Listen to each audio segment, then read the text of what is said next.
잘 오셨습니다. 잘하는지 못하는지 어떻게 합니까? 예? 끝까지 와봐야 합니다. 제가 이런 집회를 이곳저곳에서 여러 차례 해오고 있습니다만은 끝날 때마다 꽤 많은 분들이 안 왔으면 큰일 날 뻔했다는 말을 많이 합니다. 여러분이 정말 한 주일 동안 빠지지 않고 기도하시는 마음으로 계속 참석하시면 전에 제대로 몰랐던 새로운 세계를 깨닫게 될 것입니다. 이 사람이 똑똑한 것 같으면서도 참 어리석습니다. 이 사람이 이 오감으로 느끼고 깨닫을 수 없는 세계 사물들이 얼마든지 있습니다. 여러분 손에 그 세균이 있습니까? 없습니까? 있습니까? 세균이 있습니까? 근데 보셨습니까? 근데 어떻게 보지도 않고 그렇게 자신 있게 있다고 말씀하십니까? 현미경으로 이 손에 세균이 있는 것을 본 사람이 보고 있다고 하니까 믿는 거 아닙니까? 근데 우리 눈으로는 보이지 않습니다. 눈에 안 보인다고 없는 것이 아니에요. 눈에 안 보이지만 있습니다. 지구가 돌아갈 때에 소리가 납니까? 안 납니까? 소리가 있을까요? 없을까요? 지구가 돌아갈 때 어마어마하게 큰 소리를 내고 돌아갑니다. 근데 사람의 귀에 안 들립니다. 사람의 귀는 그 주파수 16부터 2만까지만 듣게 돼 있고 더 큰 소리는 못 듣게 돼 있고 더 작은 소리도 못 듣게 돼 있습니다. 그럼 못 듣는다고 그 소리가 없는 것인가? 있어요. 있는데 사람의 한계가 있는 것입니다. 마찬가지로 사람이 볼 수는 없지만 분명히 영적인 세계가 있습니다. 이 영적인 세계라고 하는 것은 이 영적인 세계의 주인이신 하나님의 말씀을 보고 듣고 공부함으로써 서서히 깨닫게 되는 것입니다. 그 영적인 세계를 지금 여기 새로운 세계라고 표현을 했습니다. 지금 눈에 보이는 우리가 이 가시적으로 볼 수 있는 세계의 상황을 보면은 상당히 절망적입니다. 여러분이 깊이 다 따지지 않아서 그렇지 제가 종종 여러 자료를 통해서 이 세계가 어떻게 돌아가고 있는지를 이렇게 면밀하게 살펴보면은 거의 절망적입니다. 그러나 인간은 그렇게 절망으로 끝날 필요가 없는 것이 이 새로운 영적 세계 속에 들어가면 그 속에 대단히 희망이 밝게 비치고 있는 것입니다. 그래서 이 어두운 세계 속을 살아가는 이 위기의 지구를 살아가는 불확실한 미래를 향해서 불안해하고 있는 우리 모두에게 하나님께서 이번 기회를 통해서 정말 희망을 주시고 기쁨을 주시기를 바랍니다. 여기 보시는 대로 지금 여러분과 제가 살고 있는 이 지구는 여러 면에서 위기입니다. 미래가 불확실하고 불안한 것입니다. 테러가 난무하고 있습니다. 쉴 새 없이 세계 이 구석 저 구석에서 테러가 일어나고 있습니다. 끊임없이 전쟁이 일어나고 전쟁에 불이 붙고 있습니다. 지역적으로 여기저기 극심한 가뭄 때문에 수많은 사람들이 굶어 죽어가고 있습니다. 공해는 정말 숨을 쉬기 곤란할 정도로 정말 치명적인 해를 주면서 인간을 위협하고 있습니다.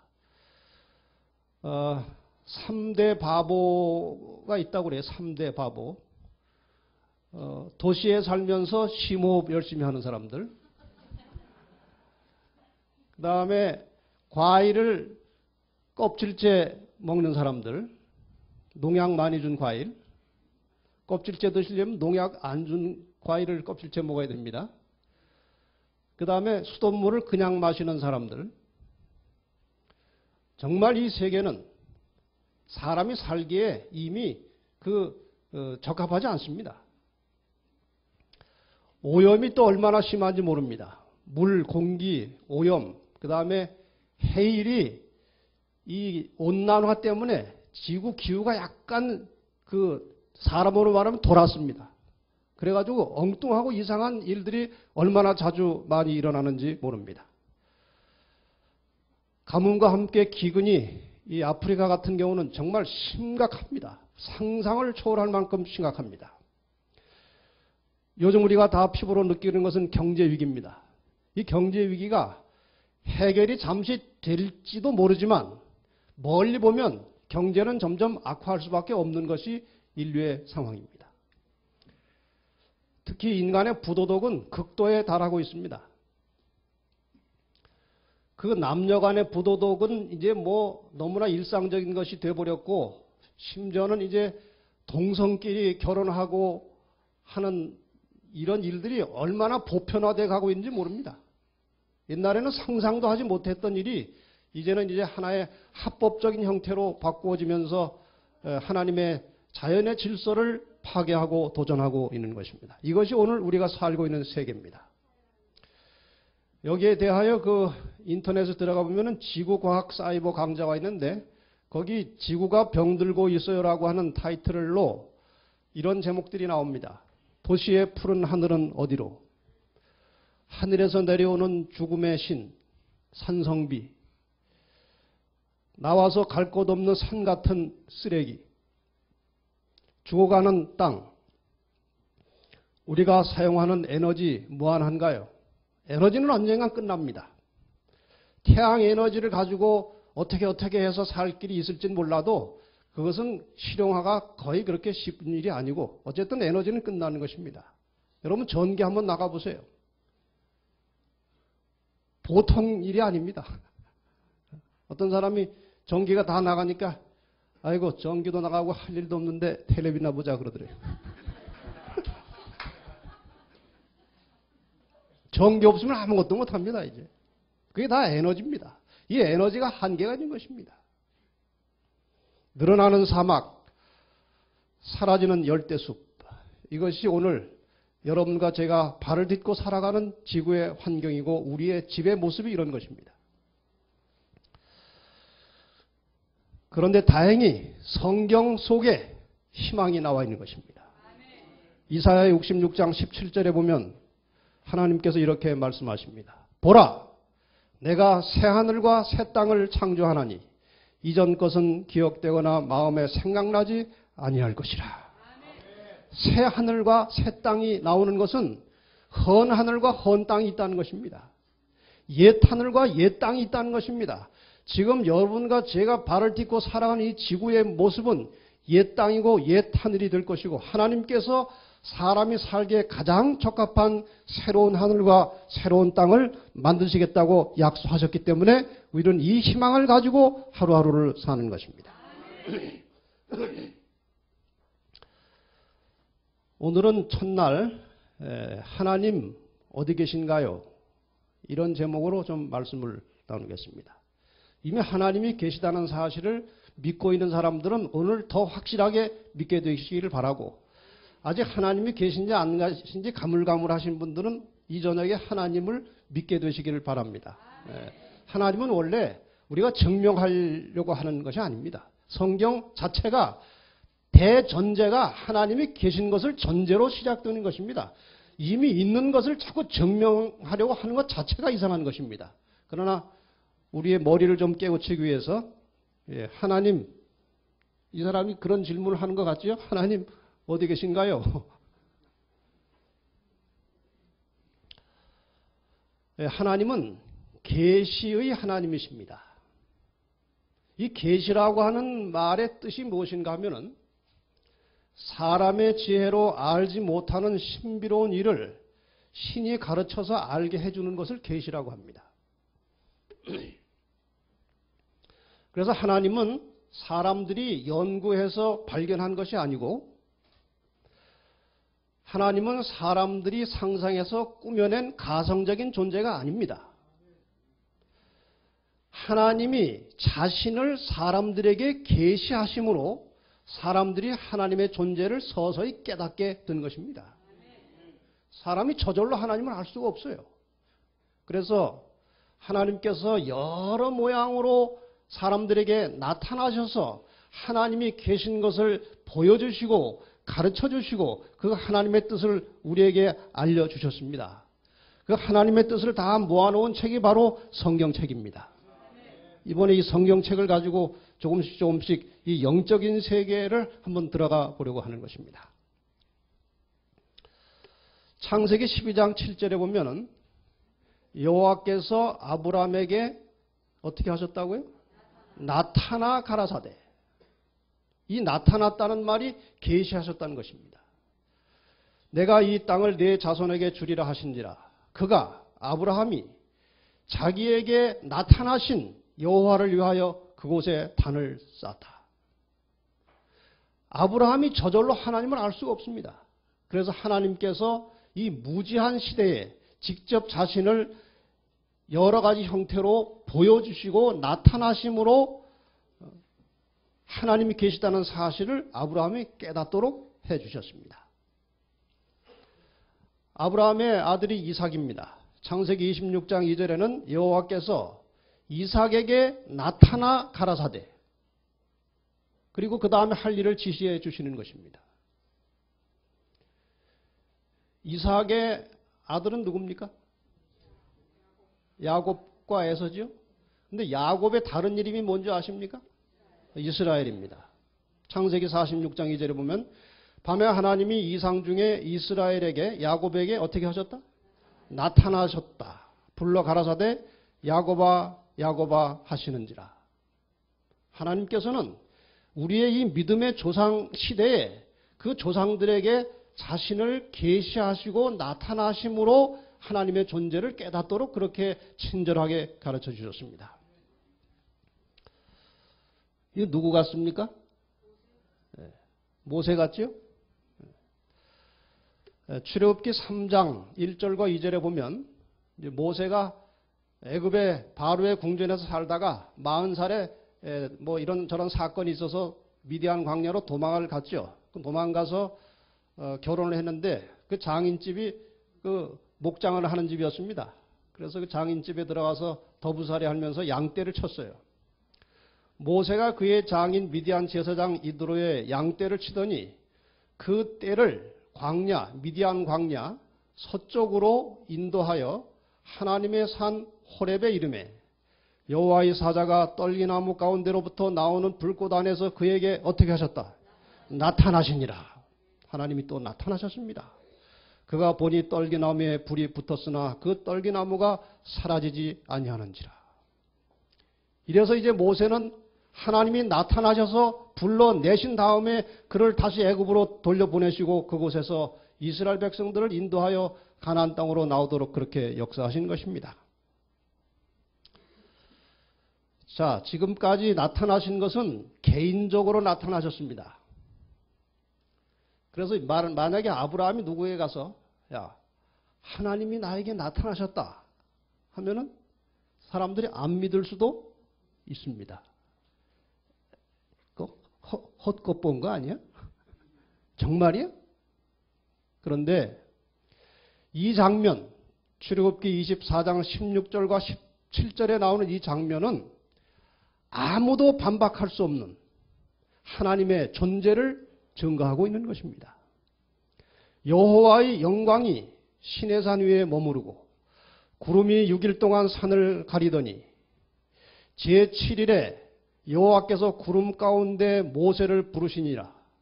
산 위에 여호와의 영광이 이스라엘 자손의 눈에 맹렬한 불같이 어떻게 됐다? 보였다 그랬습니다. 개인에게 나타나는 것이 아니고 전 이스라엘 회중 모든 사람이 보고 느낄 수 있도록 하나님이 임재하신 것입니다. 이스라엘 백성들은 집단적으로 하나님의 존재와 그분의 능력을 경험한 사람들입니다. 신명기 5장 24절에 보면은 우리 하나님 여호와께서 그 영광과 위엄을 우리에게 보이심에 불 가운데서 나오는 음성을 우리가 들었고 하나님이 사람과 말씀하시되 그 사람이 생존하는 것을 오늘날 우리가 보았나이다. 여러분, 하나님이 계십니다. 하나님이 계십니다.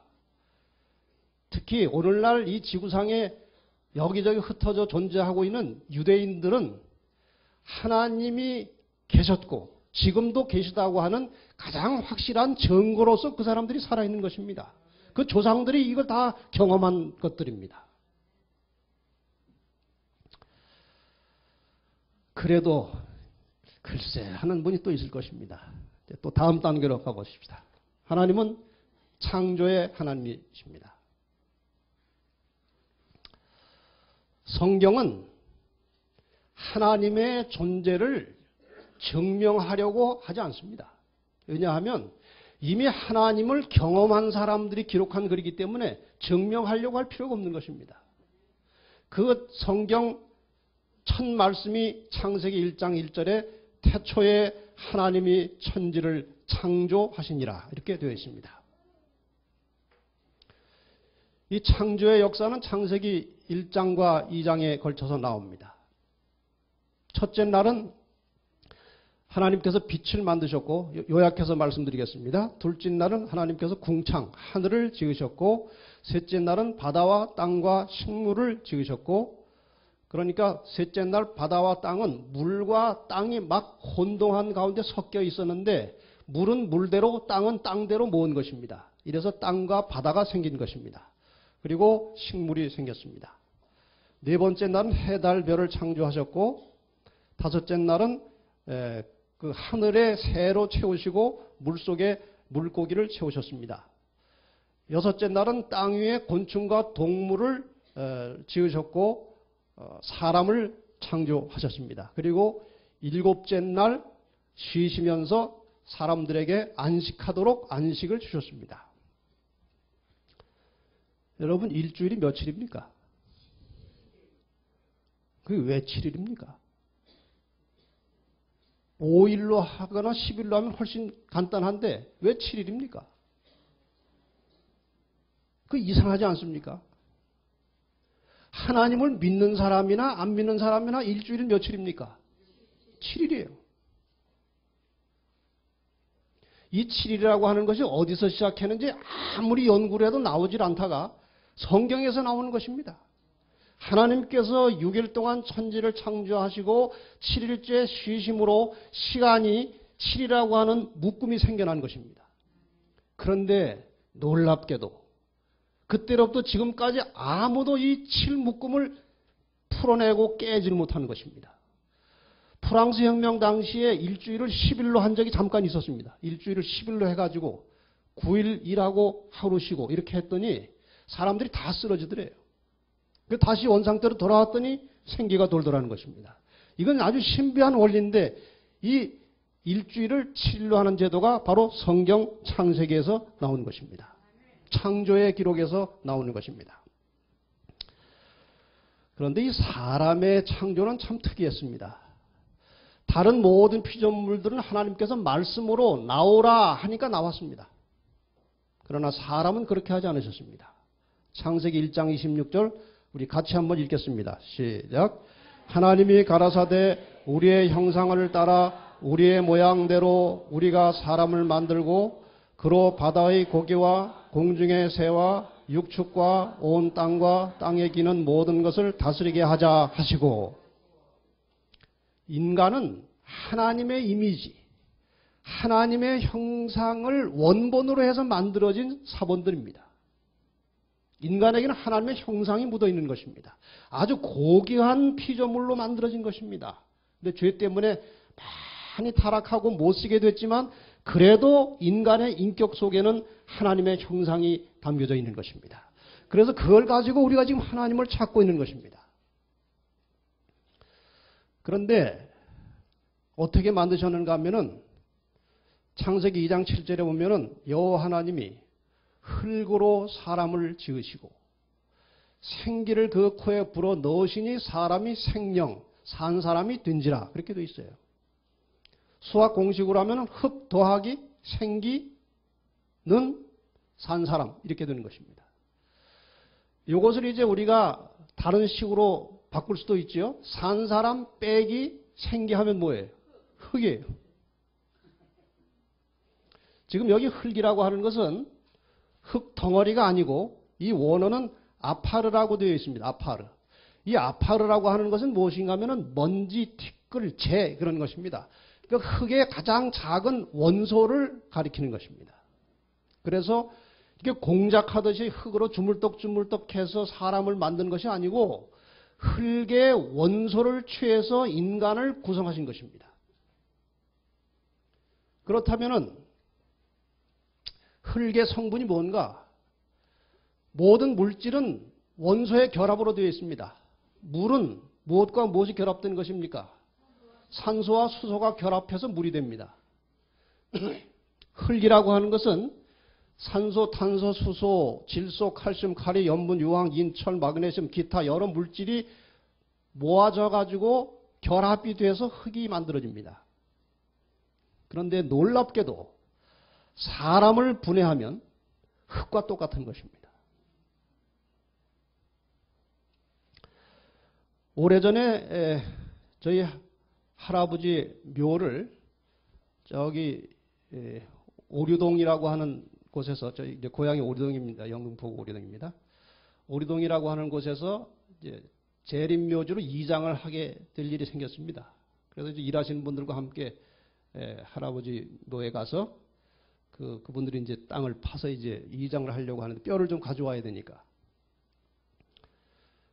팠는데 뼈가 조금 남아있고 그 옆에 뽀송뽀송한 흙들이 있더라고요. 그래서 야 정말 사람이 죽으면 흙이구나. 그걸 깨달았어요 그때. 제가 증인입니다.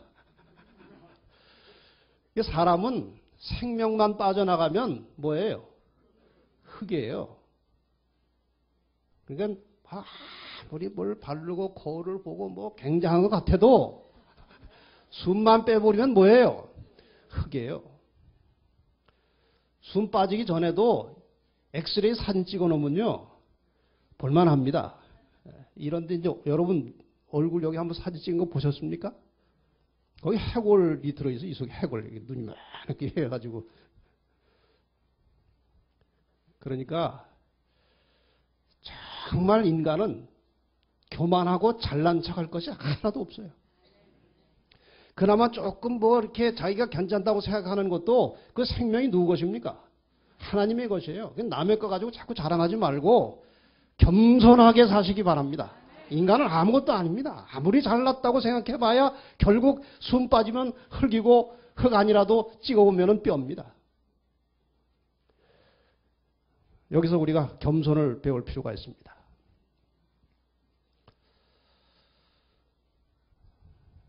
그런데 창조한 게 아니라 진화됐다 이렇게 또 하는 사람들이 있어요. 이건 1859년 나은이라고 하는 사람이 종의 기원이라는 책을 발표하면서 인간은 아메바로부터 시작해서 끊임없는 자연 도태와 돌연변이의 과정 속에서 점점 변화되어서 사람이 됐다. 이렇게 이제 가르치는 이론입니다. 요약하자면. 글쎄 여러분, 당신 조상이 원숭이요 그러면 기분 좋습니까? 그 기분 안 좋은데도 이걸 또 믿어요. 근데 이것은 제가 뭐 긴 배경 말씀드릴 시간은 없고 일단 그 책에 진화론을 가르치고 있는 책에 종의 기원이라는 책에 이렇게 되어 있습니다. 책 자체에. 이번에 내가 발표하는 이 대요는 필연적으로 불완전할 것이다. 나는 몇몇 기술에 대해서는 참고 문헌이나 근거를 여기에 제시할 수 없었다. 나는 언제나 뛰어난 증거만을 믿으려고 주의해왔지만 물론 틀림없이 오류가 들어있을 것이다. 저자가 직접 이 책에 오류가 있을 것이라고 얘기했습니다. 그리고 또 같은 책 457페이지에 보면은 자연도태의 이론에 의하면 아까 말씀드린 대로 진화론은 돌연변이와 자연도태설에 의해서 이렇게 변화를 거듭한다는 것입니다. 이 자연도태 이론에 의하면 무수한 수의 중간 형태가 존재한다. 그렇지 않겠습니까? 사람이 되다가 만 원숭이, 조금 사람에 더 가까운 원숭이, 뭐 이렇게 해서 그 중간 과정이 있어야 된다는 것입니다. 그런데 왜 우리는 이들 중간 형태를 우리 주위의 모든 곳에서 보지 못하는가? 왜 중간 형태가 안 나올까? 이거예요. 왜 안 나옵니까? 왜 사람이 되다가만 그 중간 과정에 그 유인원들이 왜 안 나옵니까? 없으니까 안 나오죠. 뭐 그렇게 어렵게 생각하세요. 그건 없어요. 아무리 화석을 연구하고 들추고 해봐도 그 중간 과정에 화석이 나오질 않는 것입니다. 왜 안 나오느냐? 없어요. 이 진화론이 발표된 지, 종의 기원이 발표된 지 약 6년이 지난 1865년에 이 멘델이라고 하는 과학자가 실험을 해가지고, 콩으로 실험을 해가지고 뭘 발견했는가 하면은 유전 법칙을 발견했습니다. 진화는 증명되지 않은 론이고, 이론이고, 그래서 진화론이라고 합니다. 이것은 과학적으로 증명된 유전 법칙입니다. 이 법칙에 의하면 동일한 종이라 할지라도 품종에 따라 다른 형질, 다른 형태와 성질이 발생할 수는 있으나 변종은 되지 않는다. 개가 여러 종류가 있습니다. 무슨 개가 있습니까? 여러분 집에 개 있습니까? 그래서 웬만한 집에 다 개하고 같이 살더라고요. 치와와 또 발바리. 푸들은 또 뭡니까? 뭐 진돗개, 사냥개, 뭐 불독 뭐 많아요. 근데 다 이름은 다르더라도 다 뭡니까? 개입니다. 개예요. 이것은 다른 형질이 발생할 수는 있지만 변종은 되지 않는다. 개가 호랑이가 될 수 없다는 것입니다. 개는 어디까지나 개예요. 이건 법칙입니다. 그런데 진화론은 수많은 변종이 일어나야 하는 것입니다. 종이 바뀌어야 되는 것입니다. 그건 절대로 일어날 수 없는 일이에요. 과학적으로. 그래서 사실상 이 멘델의 유전 법칙에 의하면은 이미 진화론은 도무지 힘을 쓸 수 없는 이론인데 이상하게 여전히 힘을 가지고 있는 것이 신비한 것입니다. 이사야 40장 26절을 보십시다. 너희는 눈을 높이 들어 누가 이 모든 것을 창조하였나 보라. 주께서는 수요대로 그 만상을 이끌어내시고 각각 그 이름을 부르시나니 그의 권세가 크고 그의 능력이 강함으로 하나도 빠짐이 없느니라. 하나님께서 모든 것을 창조하셨습니다. 이 만물들을 다 바라보라. 이 누가 지은 것이냐? 여기 달에 2번 갔다 온 유진 선원이라고 하는 우주인이 있습니다. 1969년과 72년 2차례 걸쳐서 달을 갔다 왔습니다. 그 사람이 우주에서 차지한 시간은 566시간이고 22시간은 그 우주선에서 나와가지고 그냥 그 우주 공간에서 이제 수영을 한 사람이에요. 수영이 아니죠. 유영이라고 그러는데 유영. 이 사람이 2번 갔다 와서 무슨 말을 했는지 아십니까? 우주에서 지구를 볼 때에 너무 아름다워 감동을 받게 된다. 이처럼 아름다운 것이 우연히 탄생되었을 리 없다.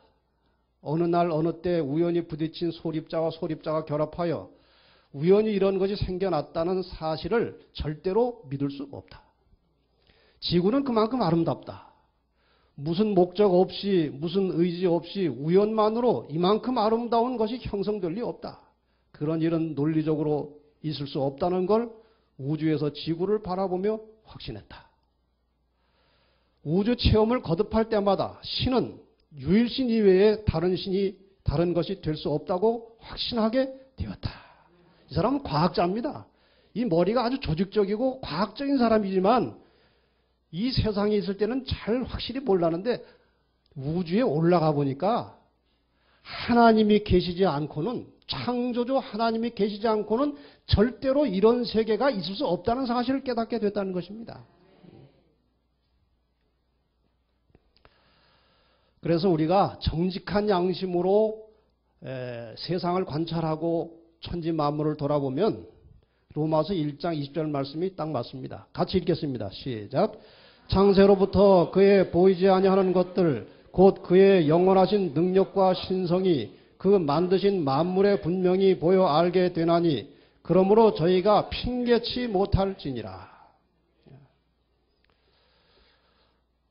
오늘 여기 와서 조금이라도 이 말씀을 들으신 분들은 나중에 하나님이 우리를 심판하실 때 너 왜 그랬느냐? 나는 하나님을 믿을 수가 없었습니다. 그렇게 핑계하시면 안 됩니다. 제가 지금 웬만한 건 다 이제 들춰냈으니까 핑계하지 마시고 오늘 집에 돌아가셔서 가만히 생각하시면서 겸비한 심령으로 하나님을 한번 찾아보시기 바랍니다. 하나님을 진심으로 찾는 자들을 하나님은 만나실 것입니다. 그분들께 하나님께서 오실 것입니다. 전도서 3장 11절에 보면은 하나님이 모든 것을 지으시되 때를 따라 아름답게 하셨고 또 사람에게 무슨 마음을? 영원을 사모하는 마음을 주셨느니라. 하나님께서 짐승에게는 주시지 않은 특별한 선물을 인간에게 주셨는데 영원을 사모하는 마음을 주셨다고 그랬습니다. 이건 우리가 여러 가지로 해석할 수 있겠습니다만은 일단 문자적으로 보면은 영원히 살고 싶은 마음, 죽고 싶지 않은, 그렇습니까? 사람은 다 죽음 앞에 두려워해요. 죽고 싶지 않아요. 한번 저 강원도에서 홍수가 크게 난 적이 있었어요. 근데 그래가지고 막 많은 집들이 떠내려가고 사람도 많이 떠내려가고 죽었어요. 근데 어떤 할머니 한 분이 물에 잠겨서 죽을 뻔했는데 아주 간신히 구출이 돼가지고 살아났어요. 살아나 보니까 집이고 뭐고 다 떠내려가고 아무것도 없어요. 그래서 기자가 인터뷰를 하는데 이럴 줄 알았으면, 이렇게 아무것도 없어진 줄 알았으면 차라리 그냥 안 살아났으면 좋았을 뻔했다고 그렇게 인터뷰를 그렇게 하더라고요. 그때 그 생각을 했어요. 만약에 살려달라고 허부적허부적 할 때 할머니 집도 떠내라고 아무것도 없어요. 그랬을 경우에 그래요? 아유 그럼 죽죠. 그랬을까요? 아니에요. 절대 그럴 리 없습니다. 그래도 살려달라고 했을 것입니다. 그 영원히 살고 싶은 그런 욕망, 그것이 있다면 그건 채워줘야 하는 것입니다. 인간의 모든 본성과 욕망은 적절한 노력에 의해서 채워질 수 있는 것입니다. 식욕, 성욕, 물욕, 명예욕, 인간의 모든 본능과 욕심은 채워질 수 있는 것이라면 죽고 싶지 않은 인간의 이 영원히 살고 싶은 욕망도 길이 있는 것입니다. 이번 기간 중에 그 길을 찾을 수 있습니다. 영원히 살 수 있는 길이 있는 것입니다. 그것을 발견하는 것이 영적 세계를 찾는 것입니다. 그래서 이 영혼을 사모하는 이 마음은 또 무슨 작용을 하는가 하면 하나님을 깨닫고 하나님의 뜻을 밝히고 그 이치를 알 수 있는 그런 역할을 하는 것입니다. 하나님께서 그런 지혜를 사람에게 주셨어요. 그래서 전도서 3장 시편 14편 1절입니다. 시편 14편 1절에 보면 어리석은 자는 그 마음에 이르기를 하나님이 없다 하도다. 이 말을 반대로 하면 어떻게 될까요? 지혜로운 자는 그 마음에 이르기를 하나님이 있다 하는도다. 여러분 다 지금 보니까 머리가 좋은 사람들 같아요. 네? 이 파스칼이라고 하는 사람은 대단히 머리가 좋은 사람이었습니다. 이 사람이 37살인가 죽었는데 만약에 이 사람이 오래 살았더라면 지구 역사상 가장 뛰어나고 우수한 수학자가 되었을 것이라는 평이 있습니다. 그 정도로 아주 우수한 사람이에요. 수학자고 철학자입니다. 이 사람이 무슨 말을 했는가 하면은 신을 알고 있는 사람에는 두 종류가 있다. 영리하거나 어리석은 것과는 상관없이 마음이 가난한 사람과 진정으로 현명한 사람들이다. 누가? 신을 인정하는 사람은 마음이 가난하거나 정말 현명한 사람들이다. 오만한 사람과 어설프게 현명한 사람들만이 신을 모른다. 아주 기가 막힌 통찰입니다. 어리석은 자는 그 마음에 이르기를 하나님이 없다 하도다. 여러분, 겸손한 마음으로 하나님의 존재를 인정하시고 그분을 믿고 그분을 의지하고 사시기를 바랍니다. 그것이 지혜로운 삶이에요. 그 다음에 조금 어려운 단어입니다. 성육신, 하나님은 성육신 하셨다. 이 성육신 하셨다고 하는 것은 하나님이 사람이 되셨다 그 말입니다. 이건 조금 어려운 것이지만 이 문제는 내일 다시 좀 더 상세하게 다루겠습니다만은 잠깐 맛만 좀 보겠습니다.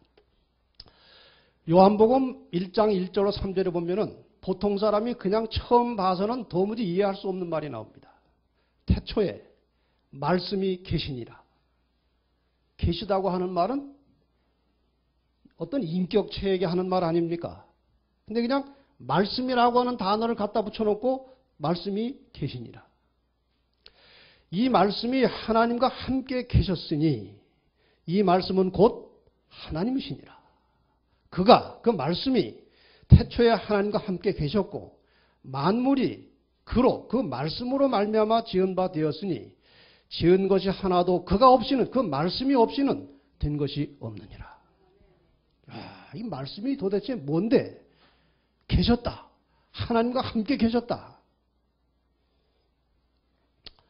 이 말씀이라고 하는 것은 이 원말이 로고스라고 하는 말로 되어 있습니다. 이것은 어떤 사상이나 생각이나 뜻을 나타낼 때 사용하는 단어입니다. 태초에 말씀이 계셨는데 어떤 생각, 사상, 뜻이 계셨는데 그로 말미암아 세상이 창조가 또 됐다고 되어 있어요. 여기 있는 이 말씀은 하나님의 생각과 하나님의 사상과 하나님의 뜻이 모양과 형태를 가지고 나타난 예수 그리스도를 가리키는 것입니다. 그래서 저 말씀이라고 하는 곳에 예수를 넣으면 딱 들어맞게 되어 있어요. 태초에 뭐가 계시니라? 예수가 계시니라. 이 말씀이, 이 누구가? 이 예수가 하나님과 함께 계셨으니 이 예수는 곧 하나님이시라. 예수가 태초에 하나님과 함께 계셨고 만물이 예수로 말미암아 지은 바 되었으니 지은 것이 하나도 그가 없이는 된 것이 없느니라. 예수는 창조주이십니다. 하나님과 같은 분이십니다. 그분은 하나님이십니다. 그 다음 성경절에 보면은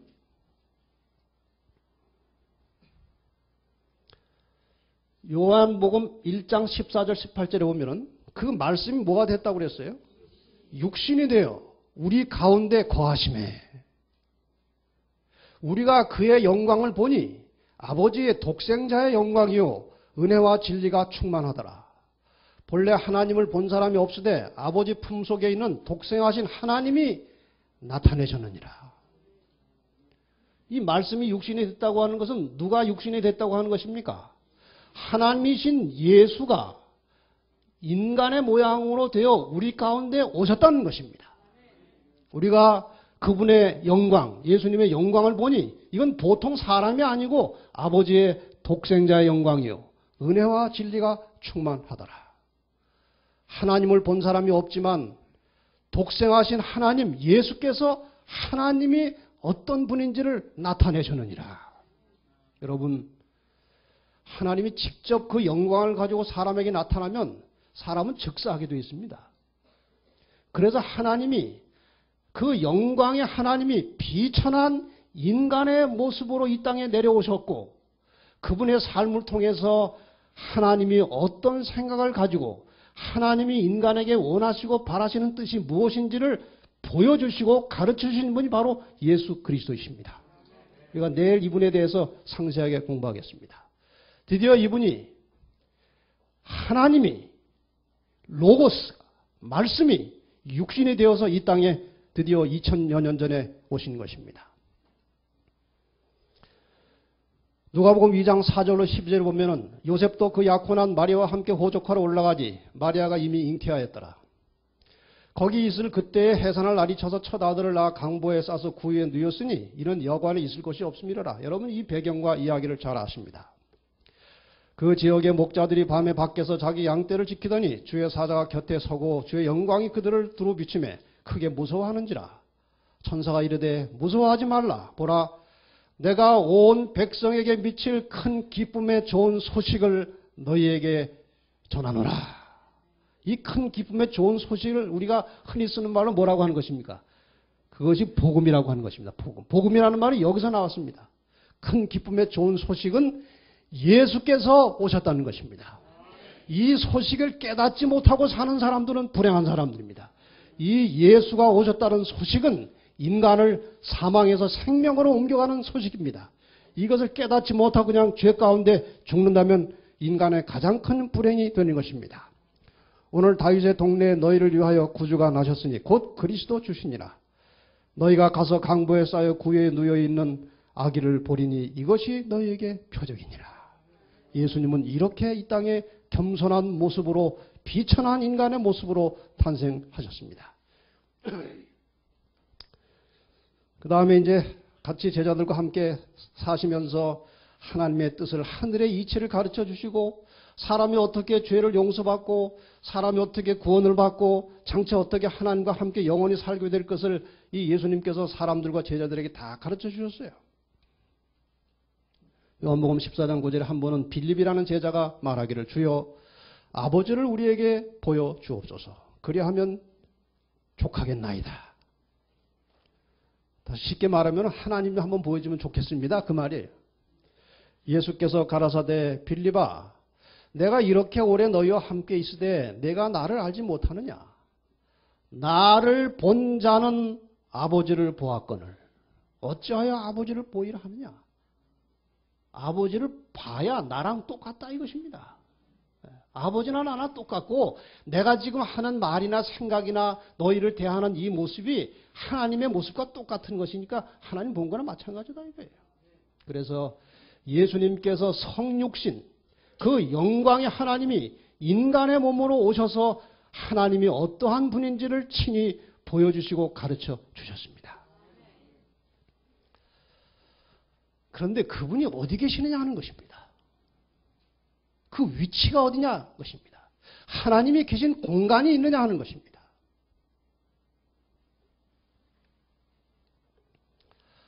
욥기서 22장 12절에 보면 하나님이 높은 하늘에 계시지 아니하냐 그렇게 말씀이 나옵니다. 시편 14편 2절에는 여호와께서 하늘에서 인생을 굽어 살피사 어디에서? 하늘에서 인생을 굽어 살피사 지각이 있어 하나님을 찾는 자가 있는가 보려 하신즉 지금 하나님을 찾는 자가 있는가 하고 보고 계시다 이거예요. 그래서 하나님을 찾는 자가 생겨나면 하나님은 기뻐하시고 하나님을 찾을 기회가 있는데도 하나님을 거부하면 하나님은 슬퍼하시는 것입니다. 찾는 자가 찾을 것이라고 말씀하셨습니다. 예수님께서도 직접 말씀하시기를 마태복음 6장 9절 10절에 그러므로 너희는 이렇게 기도하라. 하늘에 계신 우리 아버지요. 예수님도 말씀하셨어요. 어디에 계시다고 하나님이. 하늘에 계신 우리 아버지시여 하면서 예수님께서 친히 그렇게 가르쳐 주셨습니다. 요한복음 14장 1절로 3절을 잘 분석해 보면 조금 더 우리가 구체적인 힌트를 얻을 수 있습니다. 이 노란 사각형 속에 들어간 단어를 잘 보시기 바랍니다. 너희는 마음에 근심하지 말라. 하나님을 믿으니 또 나를 믿으라. 내 아버지 어디에? 집에. 내 아버지 집에 거할 것이 많도다. 그렇지 않으면 너에게 일렀으리라. 내가 너희를 위하여 거처를 예비하러 가노니. 어디로 가십니까? 가노니. 하늘로 가노니. 갈 것이니. 너희를 위하여 거처를 예비하면 내가 어디서부터 오시는 것입니까? 갔다가 다시 오셔서 너희를 내려 영접하여 나 있는 곳에 어디에? 하늘에 너희도 있게 하리라. 확실합니다. 하나님은 분명히 어떤 하늘의 한 공간에 위치하고 계시는 것입니다. 그냥 상상으로 막연한 신이 아닙니다. 하나님은 존재하시고 공간에 계시는 분이십니다. 그러나 그분은 시공을 초월해서 활동하고 일하시는 분이시기도 합니다. 자, 이제 드디어 실제로 예수님께서 간다고 하시더니 실제로 가시는 것입니다. 돌아가시고 부활하시고 얼마 후에 올라가시는데 사도행전 1장 8절에 그 장면이 나옵니다. 오직 성령이 너에게 임하시면 너희가 권능을 받고 예루살렘과 온 유대와 사마리아와 땅끝까지 이르러 내 증인이 되리라 하시니라. 이 말씀을 마치시고 그들이 보는데 어떻게 됐다고요? 올려져 가시니 놀라운 일이 일어난 것입니다. 제자들과 여러 제자들 같이 이야기를 하시더니 너희가 이제 성령을 받아서 내 증인이 되거라 하시더니 발이 떠서 올라가는 것입니다.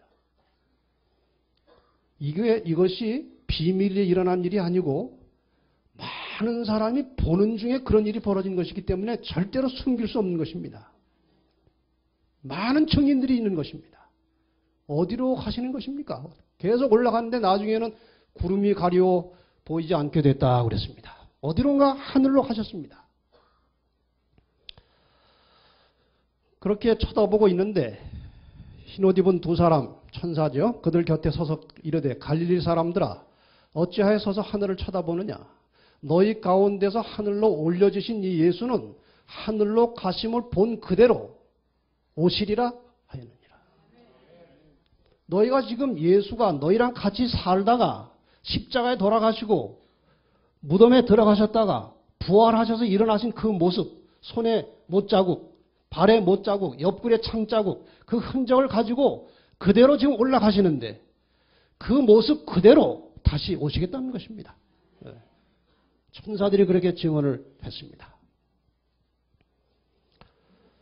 그 위치가 어딘가 정확히 우리는 잘 모릅니다. 그런데 고린도후서 12장 1절과 2절에 보면 사도 바울이 계시 가운데 가는지 실제로 가는지 자기도 모른다는 것입니다. 그런데 갔다 왔다는 것입니다. 무익하나마 내가 부득불을 자랑하노니 주의 환상과 계시를 말하리라. 내가 그리스도 안에 있는 한 사람을 아노니, 이건 자기를 가리키는 것입니다. 아노니 그는 14년 전에 셋째 하늘에 이끌려 간 자라. 셋째 하늘이 뭐냐? 그래서 우리가 이 말씀을 가지고 그냥 막연하게 상상하고 추측하는 것은 이 대기권이 첫째 하늘이고 그 다음에 이 별 세 개가 둘째 하늘이고 그 위에 하나님이 계시다고 믿는 것입니다. 이 세계 천체학자들이 이 모든 우주가 돌고 있는데 이 도는 방향을 어떤 방식으로 감지하는지는 모르겠습니다. 그러나 이 모든 우주가 어느 한 방향을 중심으로 해서 돌더라는 것입니다. 우리가 그리스도인의 입장에서 또 이 말씀을 연구하는 입장에서 볼 때 이 온 우주의 중심에 하나님의 보좌가 있을 것이라 그렇게 우리가 예측할 수 있습니다. 특히 사도 요한이 계시 가운데 볼 때 계시록 4장 2절과 3절에 내가 곧 성령에 감동하였더니 보라 하늘에 무엇을 베풀었고 보좌를 베풀었고 그 보좌에 앉으신 이가 있는데 누구십니까? 하나님이십니다. 분명히 계시 가운데 하늘에 계신 하나님의 모습을 그 보좌를 사도 요한이 본 것입니다. 하나님은 분명히 하늘에 계시고 그 하늘에서 예수님이 다시 오실 것이고 우리는 다시 그리로 갈 수 있는 것입니다. 마지막으로 하나님은 사랑의 하나님이시라고 되어 있습니다. 사랑하는 자들아 우리가 서로 사랑하자. 사랑은 하나님께 속한 것이니 사랑하는 자마다 하나님으로부터 나서 하나님을 알고 사랑하지 아니하는 자는 하나님을 알지 못하나니 이는 하나님은 사랑임이시라. 하나님은 사랑의 하나님이십니다. 그 본질이 사랑이십니다. 우리를 사랑하려고 노력하는 분이 아니고 그 존재, 그 본질 자체가 하나님은 사랑이십니다. 그래서 하나님을 진정으로 깨닫고 느낄 수 있으려면 사랑을 배워야 하는 것입니다.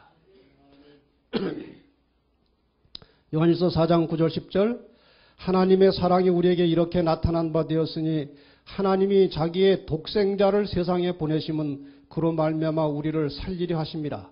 사랑은 여기 있으니 우리가 하나님을 사랑한 것이 아니요 하나님이 우리를 사랑하사 우리 죄를 속하기 위하여 화목제물로 그 아들을 보내셨습니다. 어느 정도로 사랑하시느냐? 인간과 하나님 사이의 그 불화, 죄 때문에 생긴 불화를 다시 화목시키기 위해서 예수 그리스도가 죄를 해결하시기 위해서 독생자 예수 그리스도를 보내기까지 사랑하시는 것입니다. 그러니까 얼마나 하나님이 인간을 사랑하시는지를 우리는 이 말씀을 통해서 엿볼 수가 있습니다. 사랑하는 자들아 하나님이 이같이 우리를 사랑하셨은즉 우리도 서로 사랑하는 것이 마땅하도다. 어느 때나 하나님을 본 사람이 없으되 만일 우리가 서로 사랑하면 하나님이 우리 안에 거하시고 그의 사랑이 우리 안에 온전히 이루어지느니라.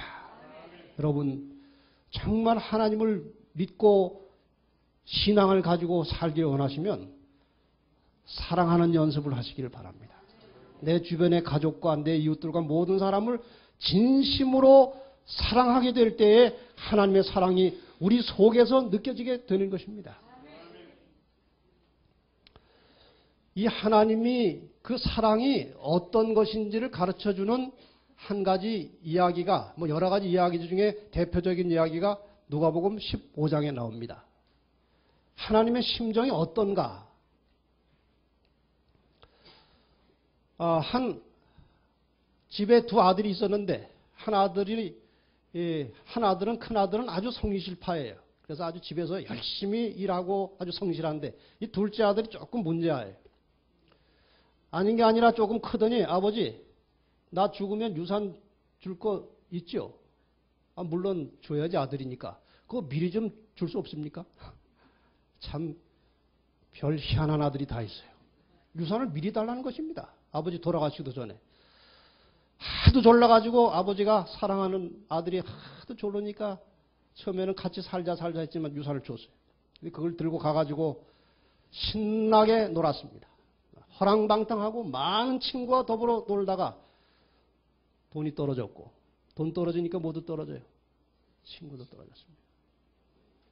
엎친 데 덮친 격으로 그 동네에 흉년이 들었어요. 먹을 것이 없는 것입니다.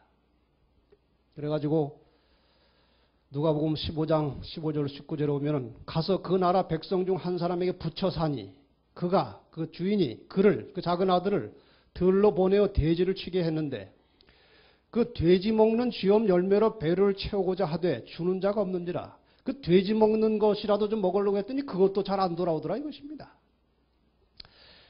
그래서 스스로 돌이켜 이르되 내 아버지에게는 양식이 풍족한 품꾼이 얼마나 많은가. 나는 여기서 줄여주는구나. 내 집에 가면은 일꾼들도 다 풍족하게 먹는데 내가 여기서 이 뭔 고생이냐. 내가 일어나 아버지께 가서 이르기를 아버지 내가 하늘과 아버지께 죄를 지었사오니 지금부터는 아버지의 아들이라 일컬음을 감당하지 못하겠나이다. 나를 품꾼의 하나로 보시고 밥만이라도 먹여주십시오. 그런 마음이 생겼어요. 그래서 이제 회개하는 것은 둘째고 일단 밥을 먹으려면 집으로 가야 되겠어요. 그래서 이제 집으로 터덜터덜 가고 있는데 아버지는 이 아들이 나가는 날부터 기다리는 것입니다. 내 아들이 잘 있나? 언제 돌아오나? 그래서 돌아갔는데 그 장면을 성경은 이렇게 묘사하고 있습니다. 아직도 거리가 먼데 아버지가 멀리서 보고 있었다는 것입니다. 이 사실은. 아버지가 그를 보고 치근히 여겨 달려가 목을 안고 입을 맞추니 아들이 이르되 아버지 내가 하늘과 아버지께 죄를 지었사오니 지금부터는 아버지의 아들이라 일컬음을 감당하지 못하겠나이다. 아버지는 그 말에 대답도 안 해. 대답도. 그게 무슨 말이냐 그게. 예? 즉시 이 아버지는 종들에게 제일 좋은 옷을 내어다가 입히고 손에 가락지를 끼우고 발에 신을 신기라. 그리고 살찐 송아지를 끌어다가 잡으라. 우리가 먹고 즐기자. 이 내 아들은 죽었다가 다시 살아났으며 내가 잃었다가 다시 얻었노라 하니 그들이 즐거워하더라. 여러분 우리가 겸손한 마음으로 하나님 앞에 나갈 때 하나님 우리를 기다리고 계시다가 이렇게 탕자를 맞이하는 아버지의 심령보다 더 큰 사랑으로 하나님은 우리를 영접하시는 것입니다. 여러분, 이 하나님께 좀 나가시기 바랍니다. 혼자 그렇게 힘들게 사시지 말고 이 하나님께 나가서 하나님을 의지하고 사시기를 바랍니다. 그 사랑이 이렇게 나타나는 것입니다. 하나님이 세상을 이처럼 사랑하사 독생자를 주셨으니 이는 그를 믿는 자마다 멸망하지 않고 영생을 얻게 하려 하심이니라. 우리가 내일 이 문제를 좀 상세하게 다룹시다. 저는 이 성경절을 볼 때마다 아주 감동합니다. 스바냐 3장 17절. 너의 하나님 여호와가 너희 가운데 계시니 그는 구원을 베푸실 전능자이시라. 그가 너로 말미암아 기쁨을 이기지 못하시며, 이게 무슨 표현입니까? 아주 기뻐서 어쩔 줄을 몰라 하신다 그 말입니다. 너를 잠잠히 사랑하시며 너로 말미암아 즐거이 부르며 기뻐하시리라. 우리 모든 인간 하나하나, 그 사람이 잘났거나 못났거나 부하거나 가난하거나 건강하거나 약하거나 간에 하나님께서는 우리 모든 한 사람 한 사람을 너무나 좋아하시고 사랑하시고 기뻐하십니다. 마지막으로 이 이야기를 드리고 마치겠습니다. 여러 해 전에 제가 회기동 쪽에 살았습니다. 우리 집사람이 구두가 고장이 나가지고 구두를 고치러 이제 그 지나다니는 길목에 있는 조그만 허름한 그 구두 수선집에 갔다 이제 구두를 맡기고 기다리고 있었어요. 근데 그 구두방 그 안에 시가 여러 개가 있는 것입니다. 식기가. 그래서 기다리는 동안 식기를 보니까 시가 아주 감동적이에요. 그래서 아저씨 저건 누가 쓴 시예요? 제가 쓴 겁니다. 근데 저게 무슨 내용입니까? 좀 가르쳐 주십시오 했더니 뭐 꿈을 하더니 나중에 입을 열었습니다. 자기가 2년 전에, 그러니까 여러 해 전에 장성에 살았습니다. 전라남도 장성에 살았는데 성실하게 이제 일해가지고 돈을 꽤 많이 모아서 우여곡절 끝에 결혼을 했어요. 근데 결혼을 했는데 결혼을 잘못한 것입니다. 이 여자가 안 좋은 마음을 먹은 것입니다. 그래서 남편 몰래 돈을 살살 빼돌리다가 나중에 2억 원을 챙겨가지고 도망가 버린 것입니다.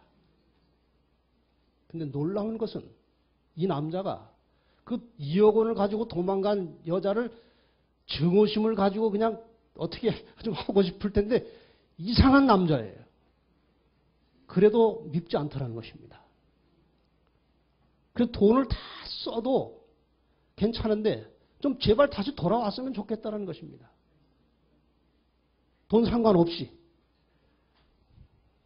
어떻습니까? 혹시 그런 분 계시죠? 근데 안 돌아오는 겁니다. 그래서 하던 일을 딱 접어두고 갈만한 데를 걸어서 뒤졌어요. 걸어서 전국 방방곡곡을 돌아다녔는데 70일을 걸어서 돌아다니다가 서울까지 온 것입니다. 못 찾은 거예요. 그래서 이제 주변에 형제들이 막 이 사람아 그게 무슨 뭐 될 말이냐 포기하고 빨리 장가를 새로 가든지 하라고 해도 안 가는 것입니다. 그래서 형제들이 먹고 살려고 거기다 이제 구두방을 하나 차려놓은 거예요. 계속 기다리는 것입니다. 그런데 우리 집사람이 와서 그 얘기를 하길래 그 시를 좀 베껴오라고 그랬어요, 제가.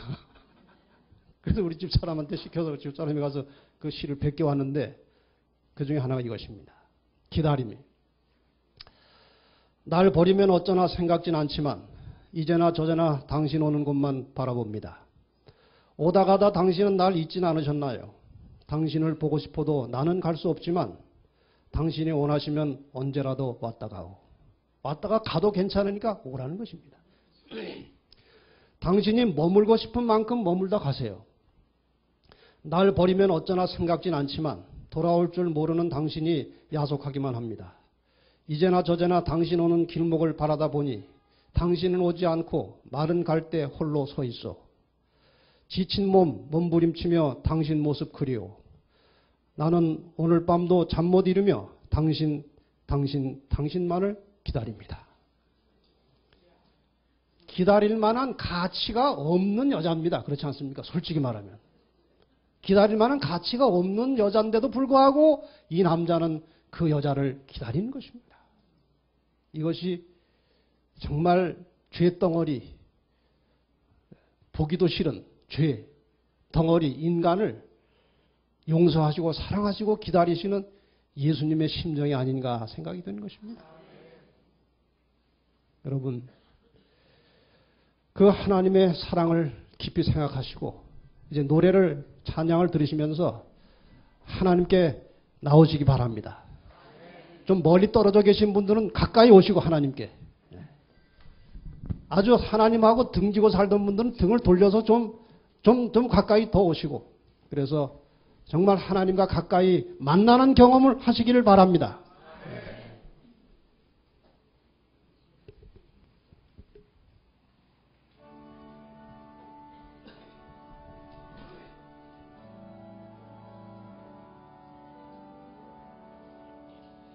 당자처럼 방황할 때도 애타게 기다리는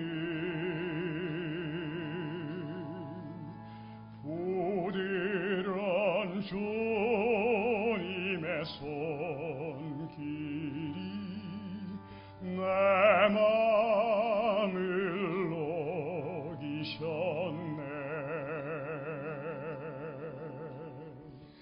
오 주님, 나 이제 갑니다. 날마다 주소서.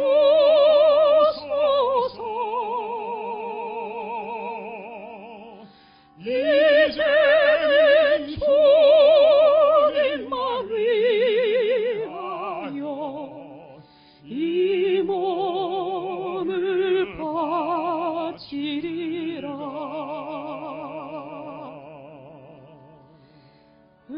당한 저 고멜과 같이도 방황하던 나에게 너그런 주님의 용서가 나 마음을 녹이셨네. 오 주님, 나 이제 갑니다. 날마다 주소서. 이제는 주님만 위하여 죽도록 충성하리.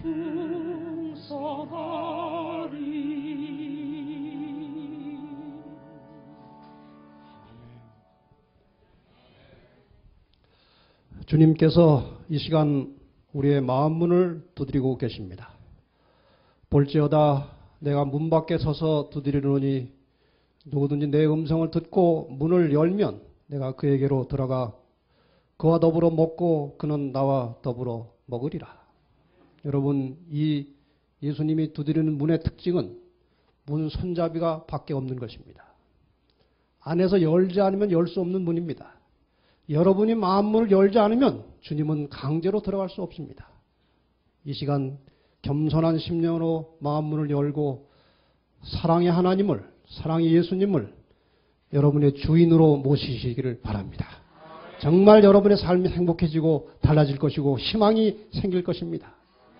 사랑하는 여러분, 이제 오늘 시작됐습니다. 끝날까지 빠지지 말고 오시기를 바랍니다. 이 속에 놀라운 기별이, 희망의 기별이, 생명의 메시지가 들어있는 것입니다. 기도하겠습니다. 사랑의 아버지, 오늘 저녁 우리 개인적으로 분주하고 할 일이 많지만 이렇게 함께 모여서 하나님의 거룩한 영적인 말씀을 듣게 하시고 깨닫게 하시고 알게 하셔서 감사합니다.